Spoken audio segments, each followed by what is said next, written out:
This is the Chapter 9 practice test for Algebra 2. I'm going to do pages 1 and 2.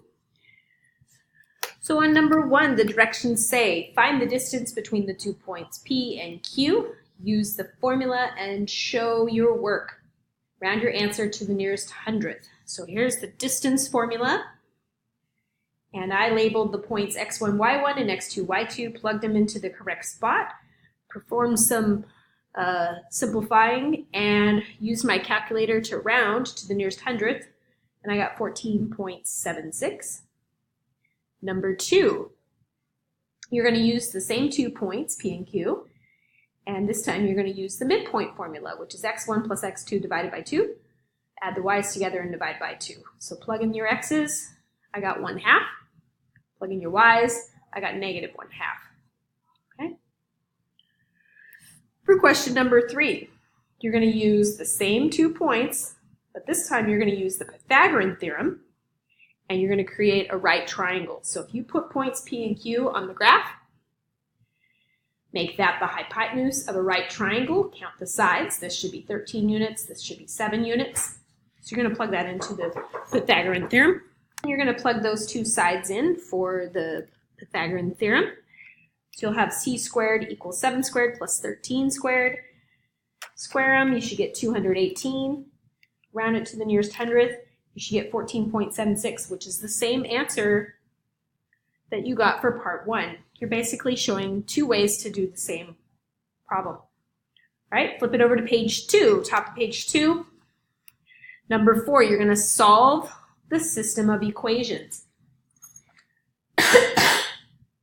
So when you study these 2 equations, you look at their coefficients. I see that the second equation is very easily solvable for y by subtracting or adding 3x and adding 2. So I got that y equals 3x plus 2. I plug it into the first equation wherever I see y. And here's what it looks like. That means inside these parentheses, you're going to need to FOIL. Once you FOIL it out, it looks like this, which looks pretty complicated, but you're going to combine your like terms. So it dwindles down to 10x squared minus 40. Factor out a 10. And then you get x squared minus 4, which factors to x minus 2 and x plus 2. So if you plug in positive 2 and negative 2, that's going to get you your zeros. And then I plugged it back into this original equation up, or this modified equation up here. And I got the point -2, -4, and +2, +8. Number 5 was very similar. The second equation was easily solvable for y, so I plugged it in for y. I needed to FOIL right there again, and then multiply by 6. Make sure you FOIL and then multiply by 6. Distribute it out. Factor out a 25 after you combine your like terms. And then figure out what numbers we'll plug in for x and x after you factor. Okay, then plug it back into, I use that equation right there, and you should get these 2 points. Number 6 and 7 say to use elimination. So for number 6, I used the second and third equation to get 2y minus 2z equals -6. Then I used the first equation times 4 and the second equation times 5 and eliminated the z. Oh, no, eliminated the x. Then I took that equation and this equation times 16 so that I could eliminate my z. That got me my y equal to 2. Then I looked for an easy equation, and I saw this one back up here. So I plugged in the 2 for y and solved for z. And then I looked at the 3 original equations and plugged it in and solved for x. Number 7. I used the first equation times 2 and the third equation. Eliminated my x. Then I used the second equation and the first equation times 3. Eliminated the x again. It's important that you eliminate the same variable.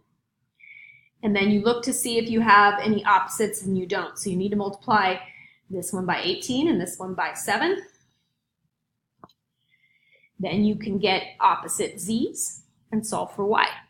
Once you've figured out what y is, look for somewhere easy to plug it back in. I plugged it back in here, and I was able to figure out what z is equal to, and then used the first of the original 3 to get our x, and then the solution is 4, 1, and 2. All right. Number 8 and 9 say to use substitution. So I looked at the 3 equations, saw which one was easiest to solve for, and I thought the second one was easily solvable for r. So I got the r by itself, which is 4t minus 5, and plugged it into the first equation where r is at. Got it all the way down to the s and t. Then I plugged it into the third equation for r and got it all the way down to the s and t. Then I combined those 2 equations to solve for my s, plugged it back in to solve for t, plugged it back in to solve for r. And the last one, number 9. Same thing, I looked for the easiest one to solve. I thought the second one was the easiest to solve for, so I got b by itself, plugged it into the first equation, got it down to a and c, plugged it into the third equation, got it down to a and c, and then I combined those 2 equations and solved for a, plugged it back in to this equation to solve for b, and then took those 2 numbers and plugged it back into the first one to solve for c.